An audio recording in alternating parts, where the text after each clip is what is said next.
He is vengeance. He is the night. He is, as far as I'm concerned, the Batman. And I am wedding myself because I am about to interview Kevin Conroy, Tara Strong, Alan Burnett, and Bruce Timm, the cast and creators of Batman the Animated Series, for the 25th anniversary of Batman the Animated Series. Stay tuned. I'm here with Kevin Conroy. It's Batman. It's totally cool. So legacy has been one of the most important things with Batman and so close to the heart of the character. What do you think you've brought to the legacy of Batman? I think the fact that I got this job was based on the fact that I was a clean slate. I was a blank slate when I came into it, and I really approached it just as an actor. And I approached him from the inside out. I approached him from the point of the tragedy of his childhood. That was the kernel to me of what made him become Batman. What damaged him, because he's a damaged guy. He's a man with a lot of issues.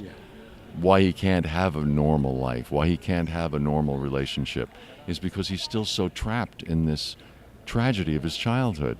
So I approached him like you would a really classic character, and it worked for the role. So I hope that's what I brought to it. Batman the Animated Series, it changed the face of pop culture, geek culture. It brought Batman to an entire generation of people.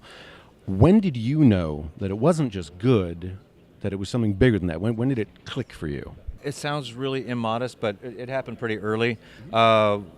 We probably, I think, when we saw the first episode come back from overseas, when it came back from Japan animated, because we'd had a lot of the techniques and the style stuff that we were doing with the show. We honestly didn't know if they were going to work or not. We kind of hoped that they would, and we were pretty confident that they would, but until we actually got the footage, we didn't know that it actually did. So when we got that first show back, it was on Leather Wings. We looked at it and went, phew, this is going to work. And then putting all the bells and whistles on it with Shirley's music and doing the sound design and everything, and assembling that first episode and doing the first sound mix on it. When we had our first complete episode, we looked at it and went, yeah, no, this is going to be something else. This is going to be, a game changer. So, when you got the script for Over the Edge, did they tell you anything, or were you just flipping through it and all of a sudden, boom? What was that like? I would have to say at that time, every script fascinated me and excited me sort of in a similar way. And every single episode felt important, and the levity of the character and the world that we were in was just extraordinary. But then you die, and I was watching this as a child and freaked out, and then it was all a dream. Like, did you have any reaction to that? Because you don't die in every episode.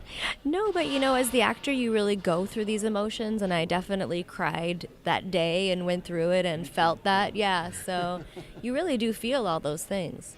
You are retiring. What do you want your legacy to be? What do you want the next 25, 50, 75 years of Batman to be? I want people who love Batman to be in control of it. And just because, unless you get new people going or new ideas, it gets stillborn after a while. So, and he's an amazing character. He really is. He's a character for our times, an urban hero that takes no grief.